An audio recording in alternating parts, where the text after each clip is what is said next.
sinzosubirayo satanari yakiri sinzosubirayo satanari yakiri. Haleluya. Jewe sinzosubirayo nabaye nka Mose.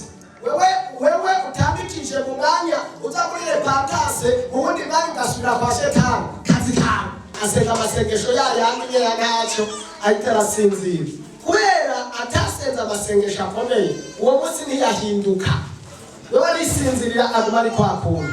Amasengesho ashobora guhindura ubuzima bwawe. Amasengesho ashobora kuguhindura ikindi kintu. Mana ishimwe cyane. Abazimu s'abantu b'umubiri ngo bakubitike ngo bababane, ariko nagomba nakubwira barababara kuko iby'imhemu haleluya iby'imhemu byose nimba Shetani abaho akubitishwa iby'imhemu. Iyo ugiye mu isi y'imhemu ugakoresha iby'imhemu, nimba Bibiliya ivuga ngo ijambo rirarema haleluya, iri jambo nyene rirema ryo guhana abazimu niryo dukoresheje hama dushire mu ngiro uwakoshe nawe agira ingorane yari mu izina rya Yesu. Turameza ikazanye Shetani n'umusandura n'ukonona n'ukwica imitima y'abantu kwica uruganda rwose mwami yakamirime nawe ayibonime nawe hemukime sandura abatayiboni ariko baragira ingorane ariko barakomara isoni ariko baramarabara nakubona mana nakubona uri kubaka nakubona uri kubagendagenda nakubona impasike iterobosi utekemereka nakubona mana uri kurabohora nakubona mana uri kuragendagenda hari ukuboko kw'Imana kuriko kurakora ku bantu kuriko kurakora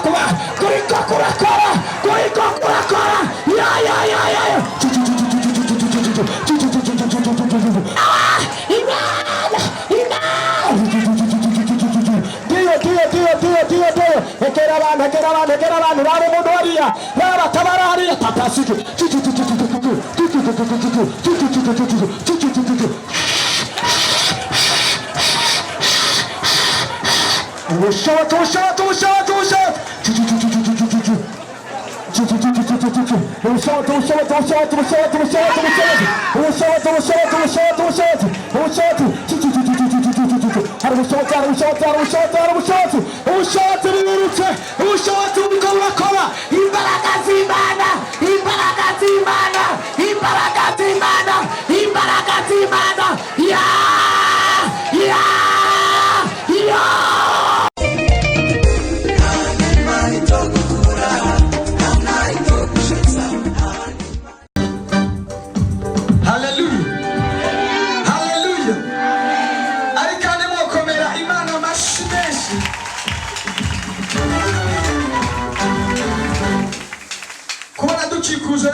dukomere Imana amashimeshi cyane.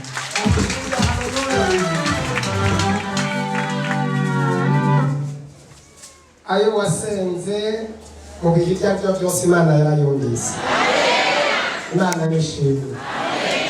afashijwe n'abaririmbyi bose bagiye baririmba, kandi ngazi ko n'ijambo ry'Imana rishishikara kudufasha.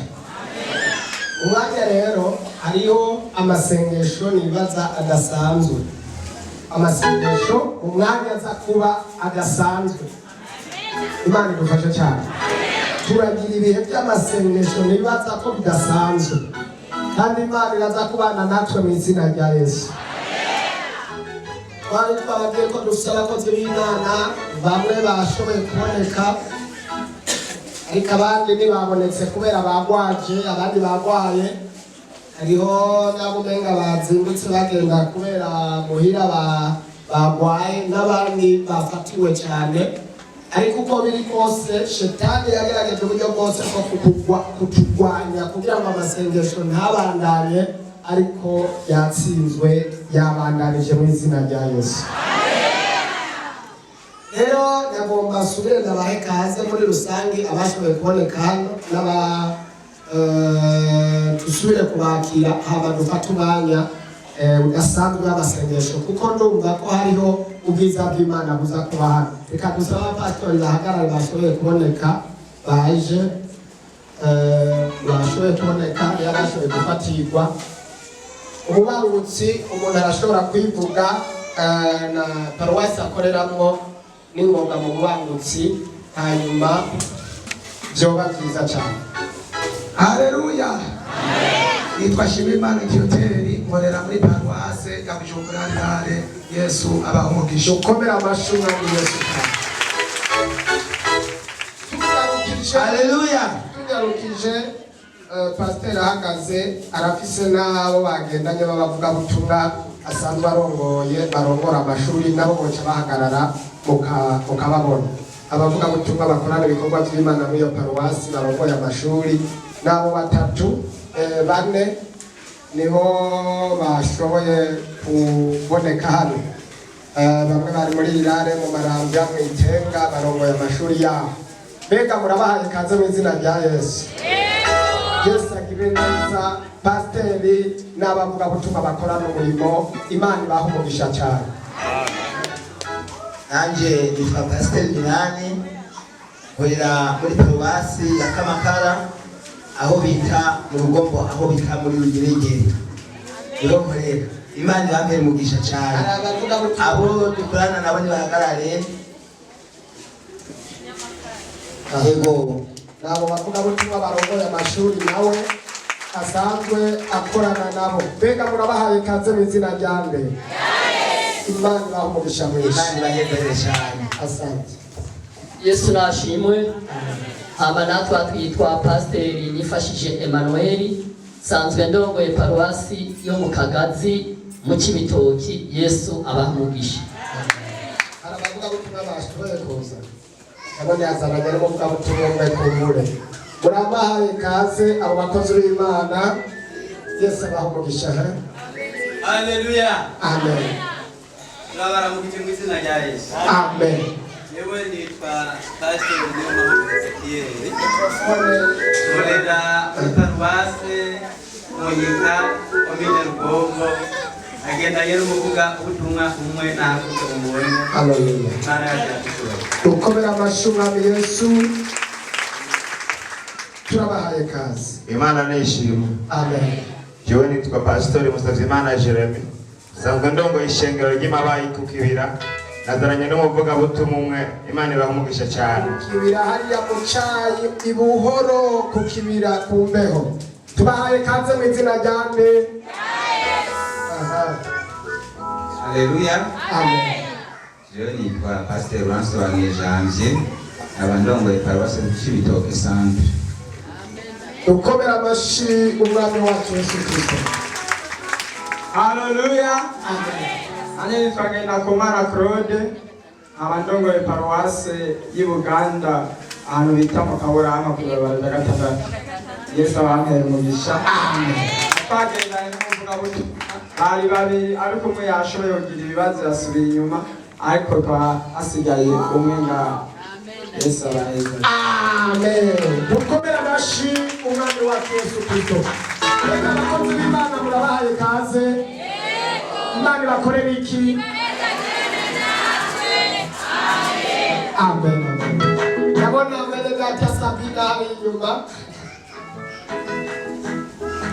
Reka baramutse.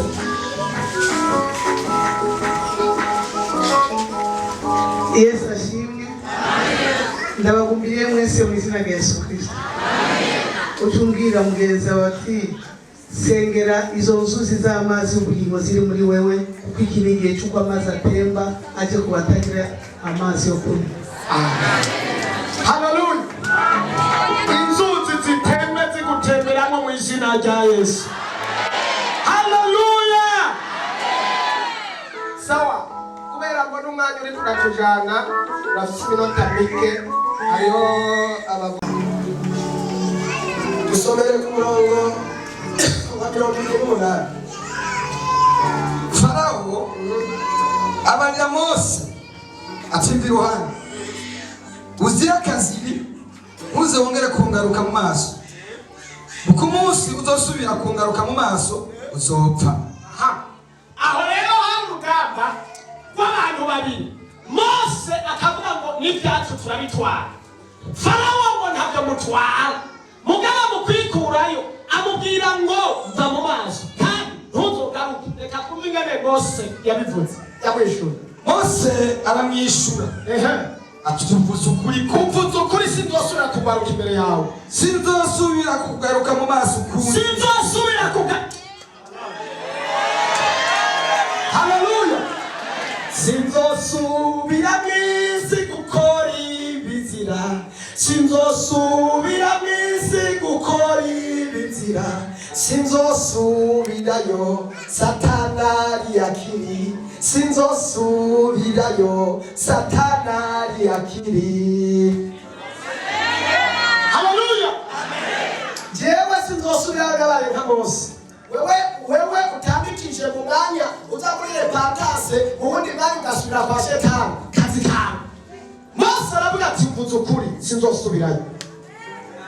Ninde muntu atazosubirayo? Ninde muntu uyu munsi atahahuriye na Shetani? Ninde muntu yobwira Shetani ati Shetani wowe nawe tuzohuri, ukamubwira amajambo y'amagambure kuko uzifata ahantu muzohuri.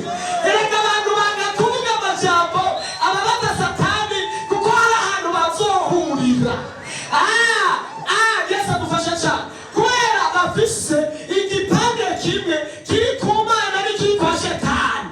Kuko ku murango baba gusenga, ku mugoroba bakabakuraguza, ku murango baba gusenga, mu yandi masaha bakaja muri hoteli gusambana, ku murango baba mu masengesho, mu wundi mwanya bakaja hariya mu kabare, n'ibindi. Yesu adufashe cyane. Ariko nimba uzi yuko wewe atahantu muhuriye na Shetani, ni ukubera kugira ubwoba no kubwira Shetani ati ntaho duhuriye nawe, kandi n'ivyanje byose ndabitwara, nta nubwo yazogusigira. Haleluya, haleluya, haleluya. Niba hari ubyumva tere haleluya. Yakuzana ijambo rivuga ngo Shetani nivyo yari yafashe arabirekura. Farawo arabirekura mu izina rya Yesu. Nta nubwo tumusigira arabirekura mu izina rya Yesu. Twazanye amabombe yo guhonda Satani kugira ngo arekure ivyacu. Turajana byose. Nta nubwo. Nabiki. Haleluya, haleluya. Oya bari hano haleluya. Haleluya, haleluya. Hari Imana yasinzeho cyemeza Farawo kugira ngo n'ibyacu tubigendane. Mani dufashe cyane. Ushobora kutabyumva niko bimeze nyene. Nta mpamvu yo kutabyumva, abatabyumva ntibazobyumva, abatabibona si byabo, abatabitahura si byabo. Ariko ndakubwira ngo niba ari umuntu abitahura, arabitahura kuko ari mwayo mavuta nyene. Haleluya, haleluya. Imana nishimwe. Haruriye itariki zingahura bose. Z'ukwezi kwa kangahe? Ukwezi kwa mbere. Tufise amezi 3 y'umugisha ndayazi neza. No kwa mbere, no kwa kabiri, no kwa gatatu. Kandi ndavuga ngo uko biri kose. N'ugwara yari yarafashe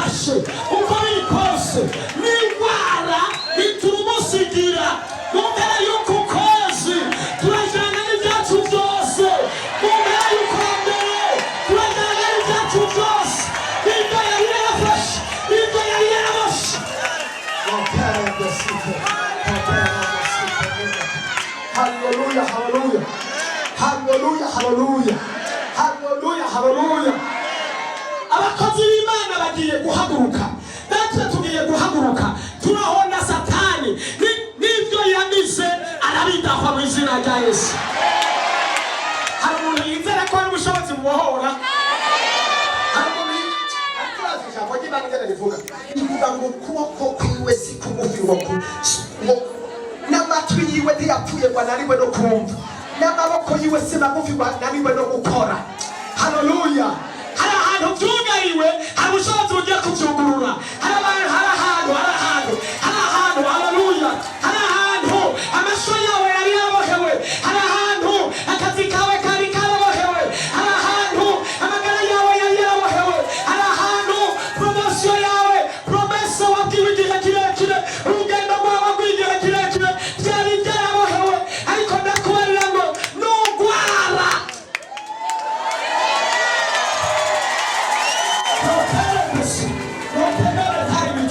haleluya haleluya. Nakuzaniye ijambo, nakuzaniye ijambo, nakuzaniye ingaruke, nakuzaniye mesaje, nakuzaniye inkuru, nakuzaniye inkuru, inkuru atari icyamuvombo, nakuzaniye inkuru ihindura izina ryawe, ihindura amateka yawe, nakuzaniye inkuru. Hari ahantu wari umaze igihe uri ahantu utamenyekana kubera Farawo yakwise ayandi mazina, hari ahantu wari amaze igihe warabugaraniwe kubera Farawo yaguhaye iyindi shusho, hari ahantu wari umaze igihe warabohewe kubera Farawo yatumye utamenyekana, yakubariye ngo senga ariko amasho ntuyatware, yakubariye ngo senga ubutunzi ntubutware, yakubariye ngo senga inyubako ntiwubake, ariko ndagutangarije ndumva imbaraga zisunika, ndumva imbaraga z'ijuru, ndumva imbaraga z'Imana. Haleluya haleluya. Aya matariki ya 29 uyandike uyu munsi, ufate nka nkama ushira ahantu hari amatangazo, hari ijambo ry'ihumure kuba repentance, hari ijambo ry'ihumure kuba muri iki kibanza. Ndakuzaniye inkuru, ushobora kutabyemera, ushobora kutabyizera, ushobora kutabibona, niko bimeze. Bibiliya iravuga ngo bazoraba ntibazobona, bazobwirwa ntibazotahura. Kuva kera mubamyeho, ariko niba hari umuntu ariko aratahura, ndakubariye ngo ararekura ararekura ararekura izina rya Yesu, ararekura izina rya Yesu. Tahura neza Imana yo mw'ijuru, umugambi wayo si uko tugoboka, si ukwaba mu marira, si ukwaba mu bugwayi, si ukwaba mu gahinda, si ukwaba turi inyuma y'abandi. Imana yatugize umutwe, yagoye yatugize umurizo, niyo duha agakiza gwitwima umugisha. Mu Baroma havuga ngo itimanye umwana wayo ikamuduha ku bwacu, izoburite kumuduhana n'ibindi byose. Ndakubarira ngo ibihurimo ni Farawo yari yakungaranye, ariko ngira ijambo igihe kirageze.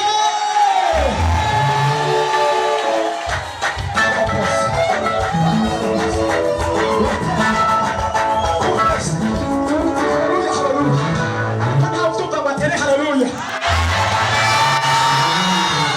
haleluya haleluya. Cyavuzwe igihe kirekire, ubwo mubiraba nk'ishusho, ubiraba nk'ifinema, ubiraba nka video, ubiraba nk'ishusho, ariko ndakubarira ngo n'igihe cyawe, n'igihe kigeze. Haleluya haleluya haleluya. Narimu yabivuze ngo hari igihe kirekire namaze nsenga ndumwe, ariko inyuma yo kuba ndumwe amasengesho yarumviswe, harabonetse abakozi b'Imana, haraboneka n'ishengero, kandi icyo gihe narindushe, nawe umaze igihe urushe usenga uri umwe. Oh haleluya. Ariko igihe kirageze. Tapasi lote fokosi lote, ariko naho byumva ngo haguruka tere. Haleluya.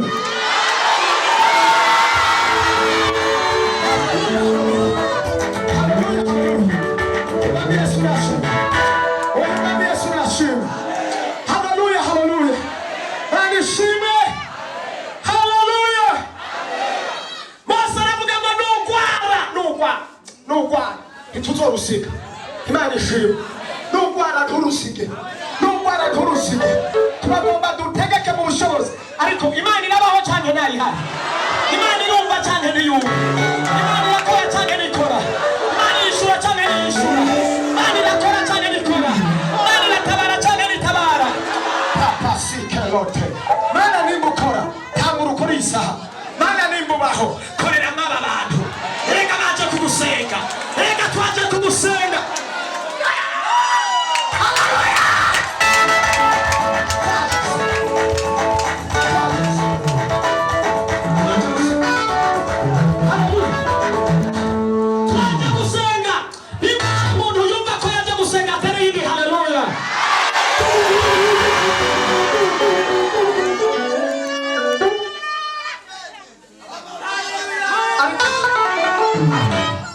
Ariko shetani ariho cyane arahari arumva ibyo turiko turavuga ariko Farawo arahari arumva ibyo turiko turavuga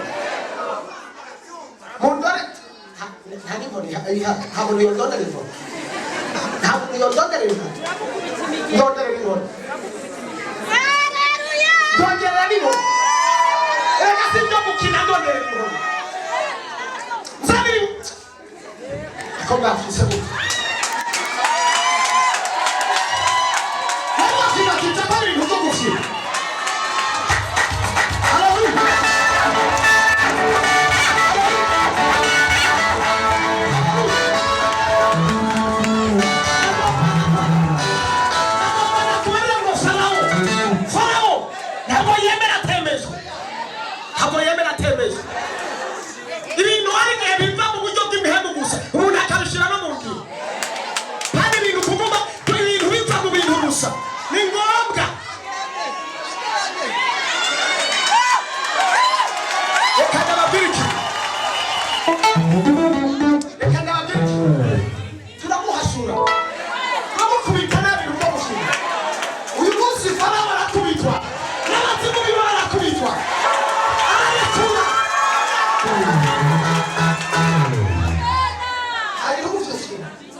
numva bisa amavuta y'ukwemeza Farawo bakarekura. Amen. Arekura. Abasore bajya mu modeli mo.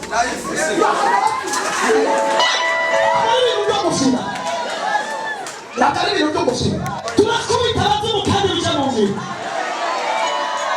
Igihe kimwe. Hako kwasagiye. Imana niboneka na shetani ntaboneka. Nuko mw'iyi tariki no ku kwezi irarangirana tukosoye shetani nawe.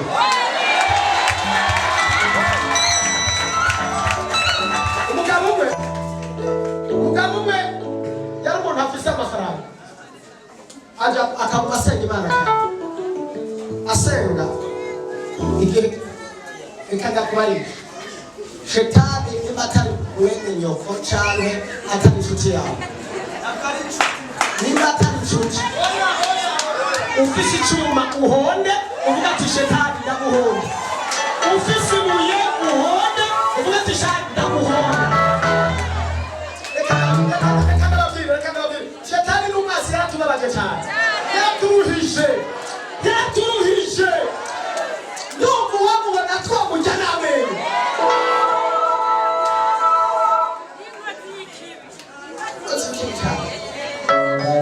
Umugabo umwe akajya gusenga agiye gusenga yaba ariko aridandaza akadandaza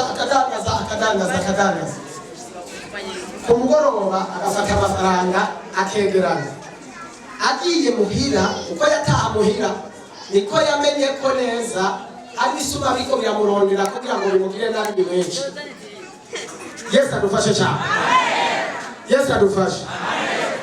Agitarasenga gutya Imana iramubwira ati we mugabo we ntusubire hariya hajya muhira. Iyo uvuye ku kazi n'amafaranga ukagenda ukinjira mu nzu baba bakubonye bafise umugambi wo kukwiba no kukugirira nabi. None senga rero cyane. Avuga ati Imana urakoze. Afata umwanya munini wo gusenga kugira ngo yinyegeze mu isengesho kandi Imana iramunyegeza. Akava hano akaza ageze aho yokatira muhira umugoroba hajya ugomba guhwibira akaca akatira ku gashamba akagata gutya akazunguruka akacaraba agasaka akaca yijyamiramo.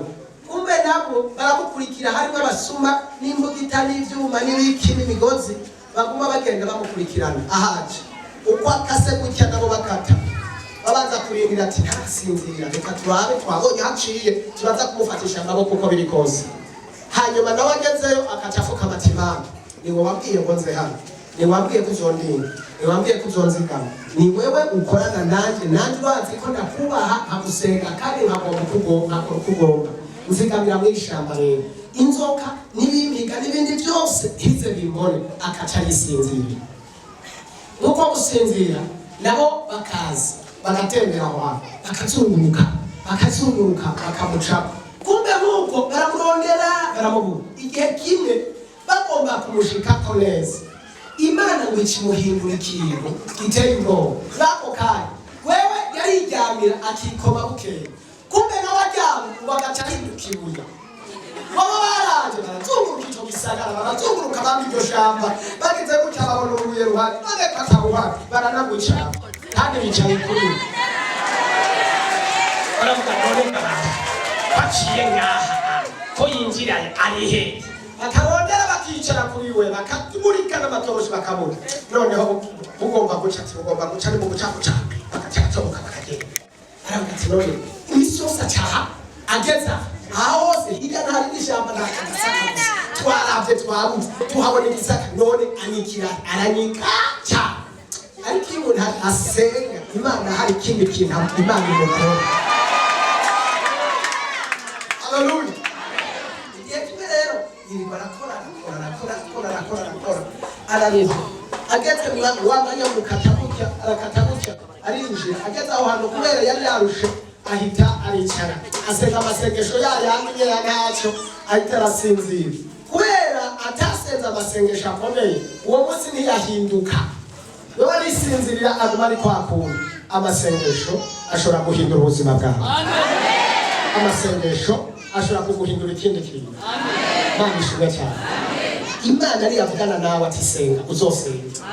Maze uwo munsi nabo barinjira baraza bageze handi baramurika ati si ujyaryamye hano hajya ko wahora twabona urubuye none twarugutse uno munsi atariko ruhari hari umuntu byagenze gutya nawe ati kuri byose akazi muwo turondera tumubone nta kibazo. Wewe baje kurondera amabuye cyangwa warondera umuntu baca baramuzunguruka baca barafata baraboha baboshe gutya ararangamuka n'ibiki cubita kubita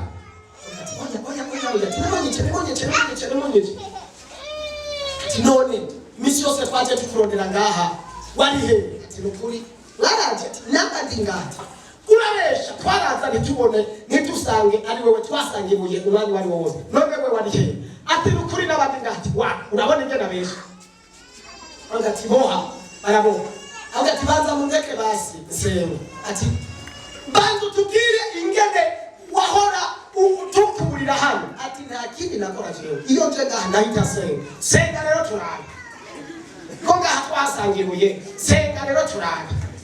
Acha tangura gusenga Mana mbabarira kubera intege nke nagize urabona mama sinasenze arabanza arihana hejeje kwihana rero ma ngirira imbabazi ungiza abantu ma ngirira neza ungiza abantu Fransi ko hari cyo bavuganye nawe ariko ngire neza ungiza abantu natangura gutwenga ati ikukiza baba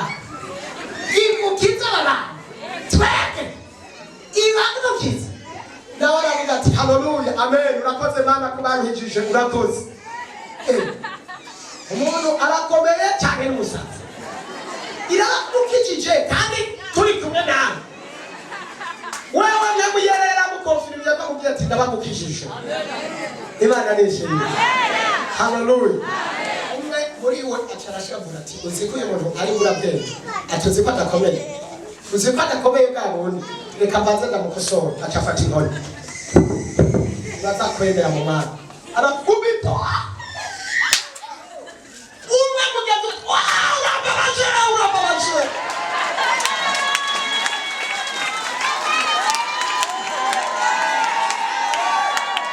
Hallelujah. Ariko iki kintu mvuze uracyumvise? Uwundi ati wewe uri umusazi. Ko nakubise ujyana kubise wewe. Ngo mpananje ndamukubita. Wa wundi aravuze ngo arababaye. Ti mpananje ndamukubite kuvuga ko ndi umusazi. Afata ibindi nkoni. Aritaza arahushura. Wa wundi yavuga ngo bangize. Wa wundi nyene yavuga ngo umusazi. Uravuye ukuguru.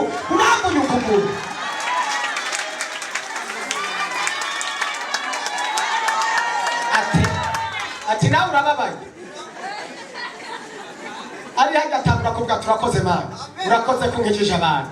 Umwe arashatura ati no utarakubita ati arabakukijije. Ati reka ndagukosore nakwereka afata inkota. Kupita ku kuguru. Agize gutya acabana mugenzi we inyama nzuri yose iri hejuru.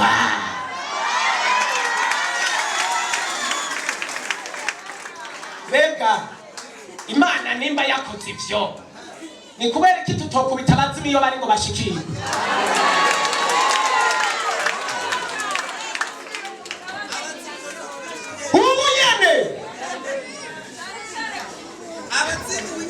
Hallelujah. Hari abazimu bagutangiye, hari abazimu bakubujije ibintu, hari abazimu b'ingwara, hari abazimu b'abarozi, hari abazimu ibintu byabyo byose. Tugomba kakanya Imana irahindura imyanya n'impamvu tubahanira hano kandi iyo bari barakubitwa.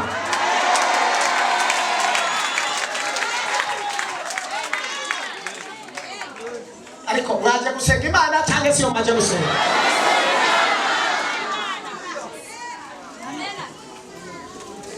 Hariho abazimu batumbirwa n'amasengesho bakenera n'inkoni mbere n'amasasu.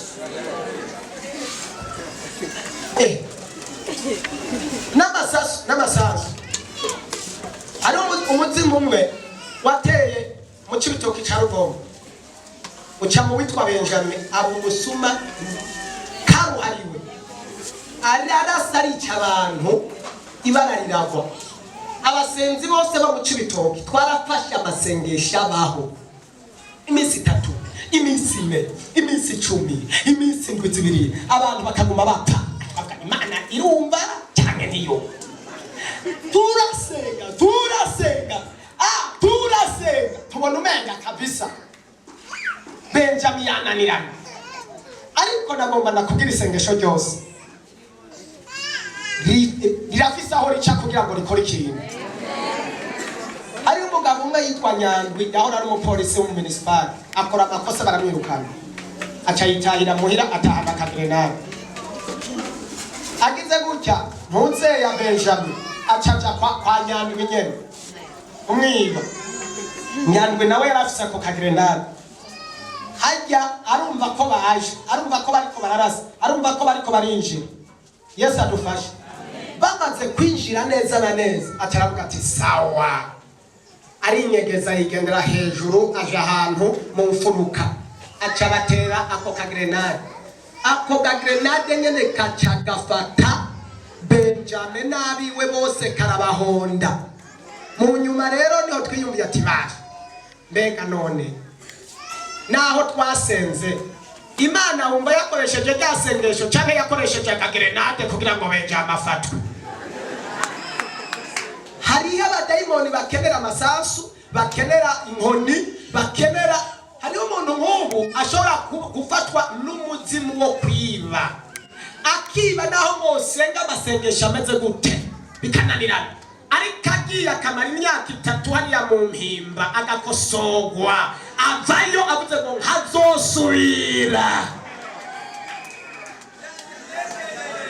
ntazosubira none uwo mutima wumva utaba wirukanywe na kariya miriya kwizo hariya. Hariyo umutima utirukanwa n'isengesho, wirukanwa n'ibintu bitandukanye. Twarasenze, turasenga, nafashije n'inkoni zirimo. None uko se ukuri kw'ijambo ry'Imana? N'inkoni zirimo zo gukubita abazimu nuko ufise ikirato uhondesha, ufise ibuye uhondesha. Ariko Farawo yakuzibiye. Haleluya. Mana yanje. Jenda bizi neza nta. Abazimu. Ushobora kufisa ukwizera guhanitse cyane dada. Guhanitse.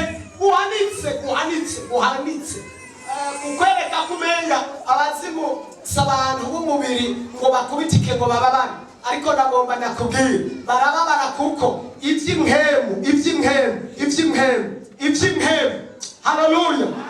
Iby'imhemu byose nimba shetani abaho akubitishwa iby'imhemu. Iyo ugiye w'isi y'imhemu ugakoresha iby'imhemu, nimba Bibiliya ivuga ngo ijambo rirarema. Haleluya. Iri jambo nyene rirema ryo guhana abazimu niryo dukoresheje hama dushire mu ngiro, uwakoshe nawe agira ingorane yari mu izina rya Yesu. Yani Imana irakinguranye imyanya n'ibihe. Yesu adufashe cyane kandi ndabyizeye nabibwiye. Ndabizi uyu munsi ngomba ndakubwire ngo ndi umuhanuzi ndaguhanuriye ku buzima bwawe.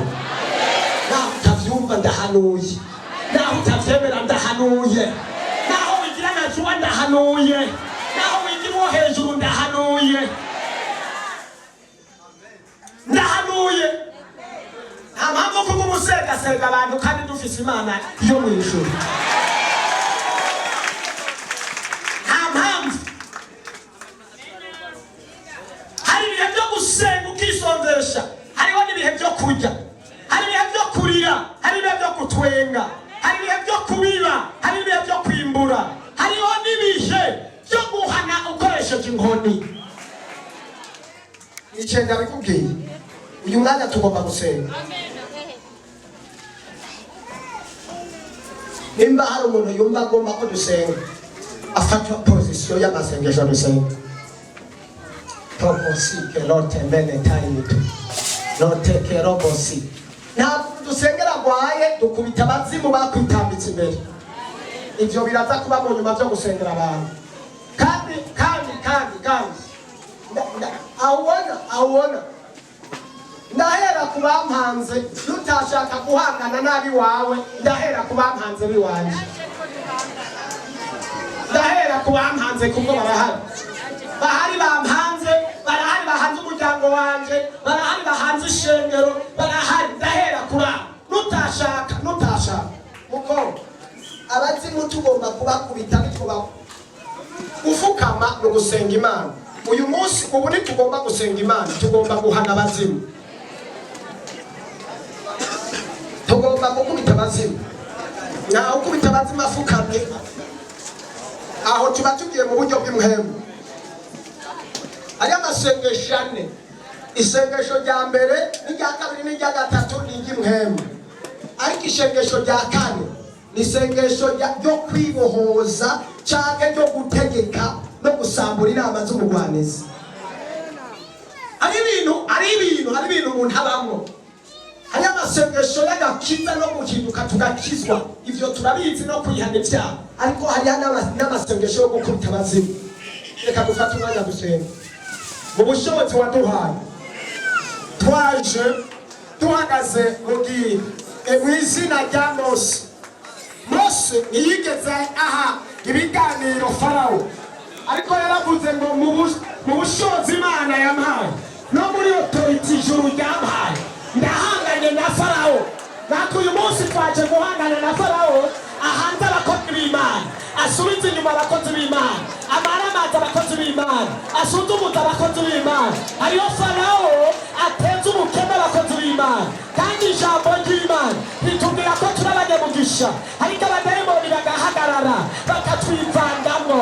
Twahawe ubushobozi bwo gutanga ubugingo, twahawe ubushobozi bwo gutanga ubuzima, twahawe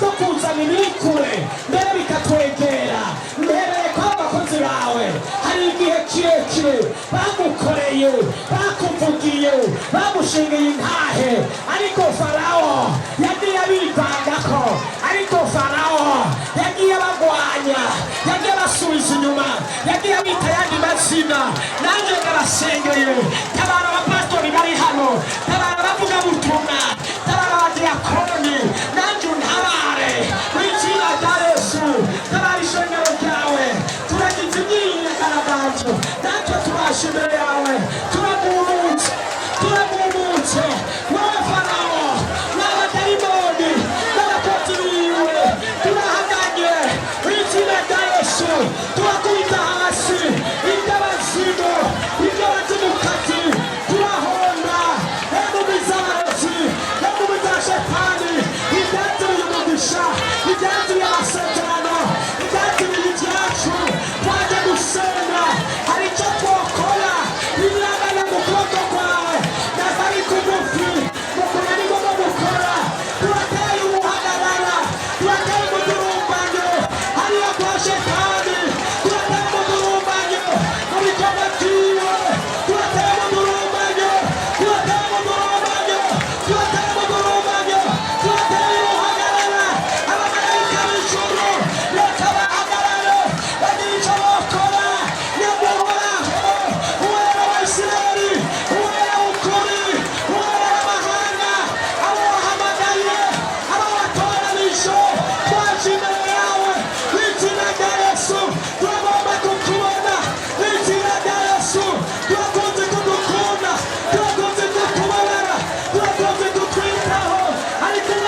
niwe dutabaza, niwe murengezi, niwe byiringiro byacu. Abakwizigiye ntibazokobara isoni, abakwizigiye ntibazobara. Mana yo mu ijuru turakwinginga Mana, igaragaze rero uyu munsi uri hejuru, bimenyekane nk'uko byamenyekane ku musozi Karumeli. Natwe uyu munsi reka bimenyekane ko tuba abuzukuru ba Aburahamu. Natwe uyu munsi reka bimenyekane ko twakwakiriye, ko twakumenye, ko turi abana bawe, ko turi ubwoko bwawe, ko turi ihanga ryawe, ko turi abatavumika. Oh, haleluya.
Now